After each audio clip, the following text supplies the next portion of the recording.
Mesdames et messieurs, l'heure est très grave. L'Union européenne et l'OTAN sont décidés de passer à l'acte contre la Fédération de Russie. Après plusieurs menaces, après plusieurs mises en garde émises bien sûr par les hautes autorités russes, plus précisément Vladimir Poutine.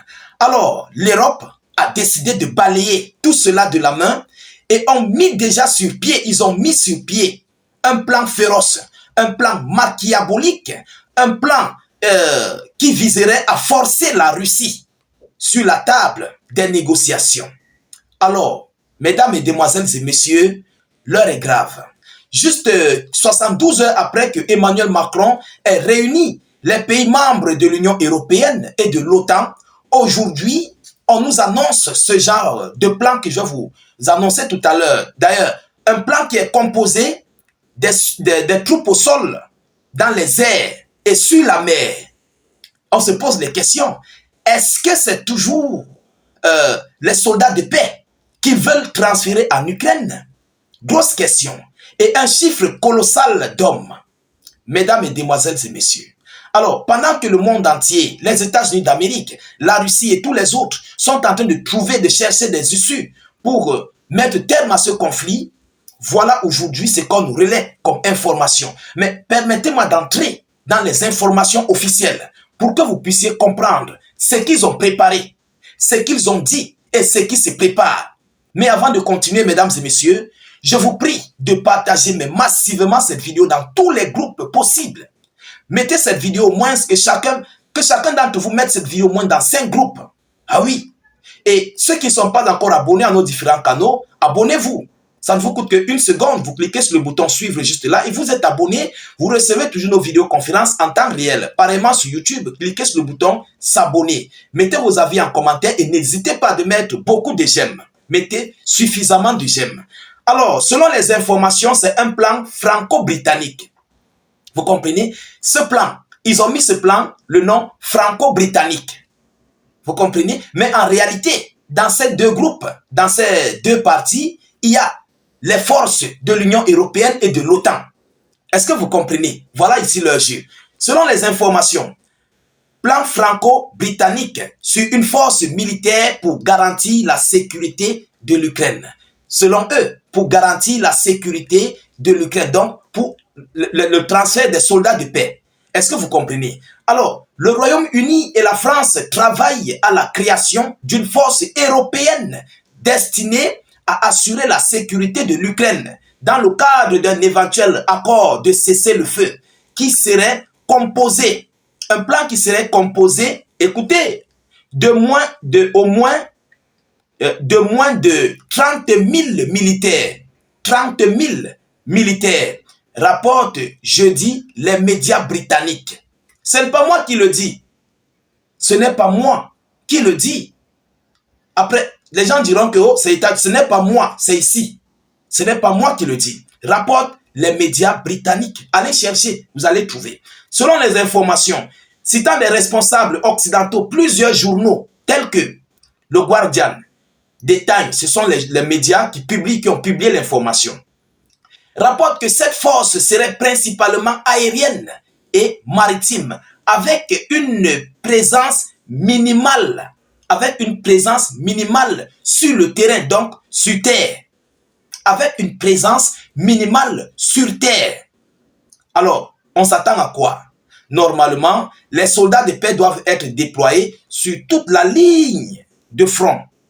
Vous comprenez? Au sol, sur toute la ligne de front. Si tel est le cas, qu'il veut réellement mettre une barrière. Mais il minimise les troupes au sol. Ce n'est pas moi qui le dis, hein.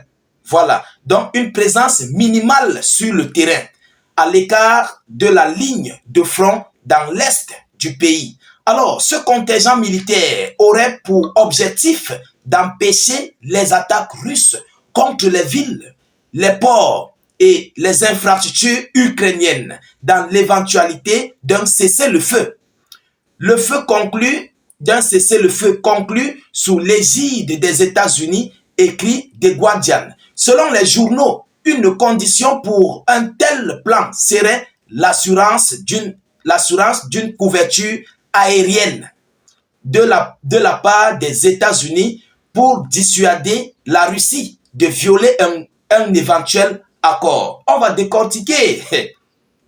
Les Européens craignent que Donald Trump ne mette fin à la guerre en Ukraine à des conditions favorables à Moscou, sans fournir de garanties de sécurité à Kiev. Volodymyr Zelensky a, quant à lui, appelé par le passé à la présence d'une force occidentale d'au moins 100 000 militaires. Mais qu'est-ce qui se passe en réalité? Qu'est-ce qui se passe? Vous avez vu, j'ai animé une vidéoconférence où Keir Starmer et Emmanuel Macron veulent se rendre la semaine prochaine du côté de Washington. Alors, c'est ce plan-ci qu'ils veulent aller proposer. Écoutez, c'est le plan-ci qu'ils veulent aller proposer parce que ils se sont réunis sous l'appel de M. Macron, les pays de l'Union européenne et de l'OTAN. Ils sont entendus, ils ont mis le plan sur pied. Maintenant, Macron et Keir Starmer, le ministre britannique, vont se rendre du côté de Washington pour proposer ce plan à M. Donald Trump, pour dire, voilà le plan qu'on a, c'est pour forcer la Russie pour adhérer, pour aller sur la table de négociation. Est-ce que vous comprenez? C'est pourquoi l'un des conseillers de Donald Trump a envoyé le message, j'ai même émis une vidéoconférence là-dessus. J'ai fait une vidéoconférence là-dessus. En réalité, ce n'est pas un plan qui va ici mettre, voilà, ce n'est pas pour en fait mettre, ils disent quoi, une garantie de sécurité. Non, c'est un plan pour contre-attaquer. C'est un plan pour contre-attaquer la Fédération de Russie. Si et seulement si, dès lors qu'ils vont transférer ces soldats de paix sur le sol ukrainien, ils savent que la Russie va répliquer sur eux. La Russie va frapper sur ces soldats de paix et directement, ils vont attaquer par les airs et par la mer. Mais par la mer, de quel côté? Sûrement dans les zones des pays baltes. Ah oui, sur les côtes, les zones côtières des pays baltes. Vous comprenez? Et dans les airs. Voilà ici en fait leur plan machiavélique qu'ils sont en train de mettre sur pied. Mais la question qu'on se pose, est-ce que Donald Trump va accepter? Parce que moi je sais que c'est ce plan-ci qu'il part te proposer à Donald Trump. À coup sûr, c'est ça qu'il part te proposer à Donald Trump. Oh oui, ils se sont entendus déjà avec l'OTAN et les pays de l'Union européenne. Maintenant, ils vont aller proposer ce plan à Trump. Que voilà ce qu'on a fait. Mais quel est ici le transfert des soldats de paix dans les airs, dans la mer? Mesdames et messieurs, posons-nous des questions. C'est quel genre de plan qu'ils veulent faire dans les airs, dans la mer, sur terre? Mais ce sont des préparatifs de guerre. Ils se préparent, ils sont prêts pour la guerre, pour une confrontation directe contre la Fédération de Russie. Parce que s'ils ne le font pas, et que M. Donald Trump et Vladimir Poutine réussissent à mettre terme à ce conflit, ils seront perdants et ils auront une défaite cuisante. Donc alors, pour couvrir leur échec, il faut à tout prix gâter, il faut à tout prix détruire, vous comprenez, ces négociations de paix. C'est ça en fait la réalité. Vous comprenez? Sinon, ils seront perdants de tous les côtés, de tous les sens, par tous les moyens. Mesdames, mesdemoiselles et messieurs, l'heure est grave. Alors, on prie à ce que M. Donald Trump rejette leur fameux plan parce que moi, je sais que c'est ça qu'ils vont aller présenter à Donald Trump. Je le sais. Il n'y a pas un autre plan parce que c'est un plan franco-britannique. Vous comprenez? C'est un plan franco-britannique. Et qui dit la France, dit Macron. Qui dit Britannique, dit Keir Starmer. Et ce sont ces deux qui partent voir Macron, Donald Trump. Alors, qu'est-ce qu'on s'attend? Qu'est-ce qu'on s'attend? On s'attend à ce qu'il parte proposer ce plan direct. Ah oui, mesdames et messieurs, les mathématiques sont là. On n'a même plus besoin de chercher. Mais est-ce que Trump va accepter ce plan? Et si Trump accepte ce plan, je vois que ces négociations de paix vont se gâter. Oui, parce que Vladimir Poutine va continuer son opération. Et ça serait une guerre mélangée. Mais est-ce que Donald Trump va accepter? Je crois que non. Parce que l'objectif en fait de Trump, c'est de mettre terme à ce conflit. Vous comprenez? C'est de mettre terme à ce conflit et se concentrer sur la Chine. Voilà en fait l'objectif de Donald Trump. Parce que tant que ce conflit vit, tant que ce conflit existe, les États-Unis d'Amérique dépensent gros.